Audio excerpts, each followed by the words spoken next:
Welcome to VLGA Connect. My name is Catherine Arndt and I'm the Chief of the VLGA Connect studio. I hope you enjoy today's Connect episode brought to you by the VLGA, the national broadcaster on all things local government.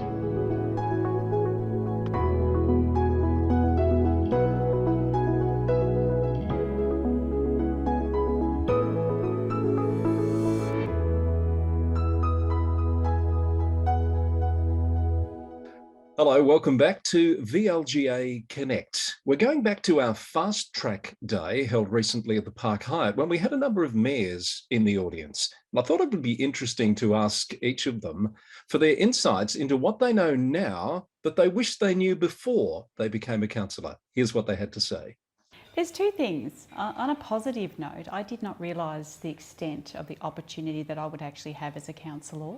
It's so broad, and I think now, even after heading into my 6th year, that continues every single day. I really look at the opportunities, and there is many, and that's something I didn't realise, that I could have such an impact. On a probably more negative tone, I probably did not realise how broad the role was and how much support I would need. And I would encourage anyone thinking about going on council, absolutely do it, but really absorb the opportunity of the professionals around you, because you need their help. And every single day, I depend on the expertise, the intelligence, the encouragement and support. But you are a team, and I hope that if anything I can change during my terms is that we can close some of that divide. There's definitely a divide between the CEO at times, the exec team, and councillors. We should always remember we are all there for the same purpose, and that's for the greatness of our communities. I would say to myself, like, a person who's elected as a councillor, they're just like any other person, just like any other politicians. Politicians aren't that special. The only thing is that they had the courage to put their hand up. And I want to say, it doesn't matter about your age, your gender, your background, your cultural identity, like your own experiences and current lifestyle is going to be a perspective that is valuable on council. Like, you might talk about how another person has more years in an area or another field, but you would be more in touch with a certain aspect that others aren't. So don't be afraid to speak up and be the voice for your constituents.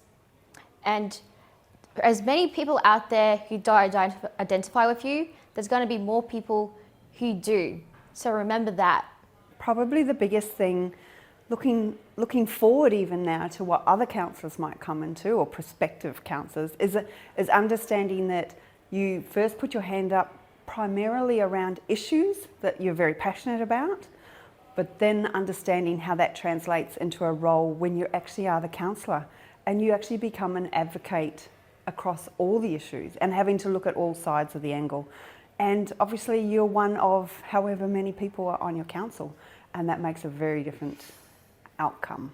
I think the biggest thing when you become a councillor is you don't realise the number of hours and the amount of reading and the depth and breadth of the topics that you're going to put your head around. You find that everywhere you go, you're thinking about your community and local council. So I remember when I was first elected and I was on the Great Vic bike ride, and you're in change rooms of a sporting facility and you're going, oh, these are pretty bad, or these are really good compared with my own. And you're in a different mindset because everything in your community you are responsible for. You're making those strategic decisions, and every decision you make affects individuals either positively or negatively. And so there's some really hard decisions you have to make, and you really rely on your staff to give you that information and your community to let you know what they want and to make sure you're hearing all the voices. I think that was the struggle. You sort of don't realise that it's very hard to know what is really going on out there, because the world is different. I think it's not like the old days of council when you had your 70 or 80-year-old councillors that were farmers. I'm from a rural council, so they were on the farm, they went down the street, they knew everybody. It was a smaller population.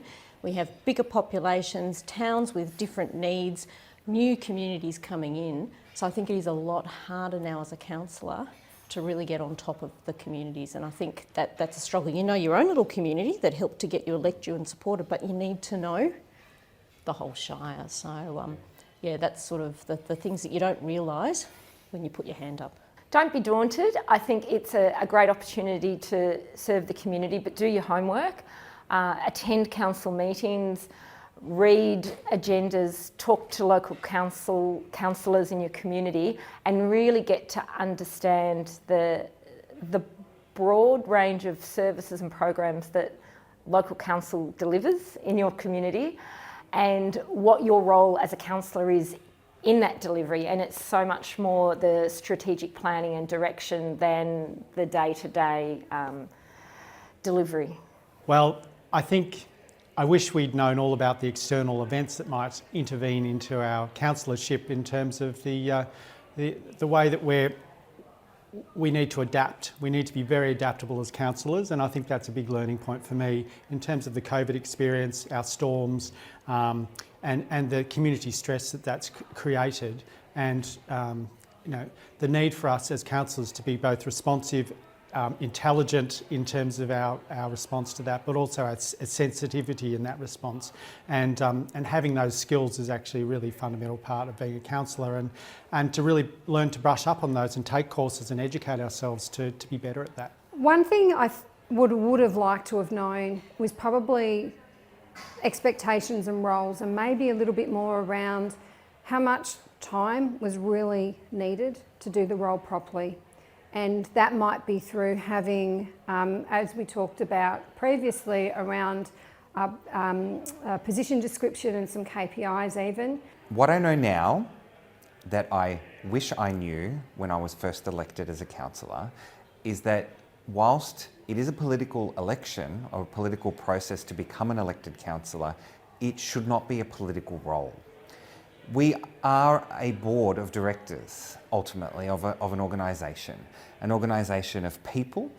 And when we're dispensing our responsibilities as the board of directors, we need to remember wholly and solely what our responsibilities are. Our responsibilities are to the governance of the organisation, to the people that are employed by that organisation, and to our community. And being overly political in that environment is not a good way to be. Some really interesting insights there from a number of mayors who were participating in our Fast Track Leadership Development Day recently at the Park Hyatt. That's our special edition of VLGA Connect for today. Stay tuned for more, and thanks for watching. Bye for now.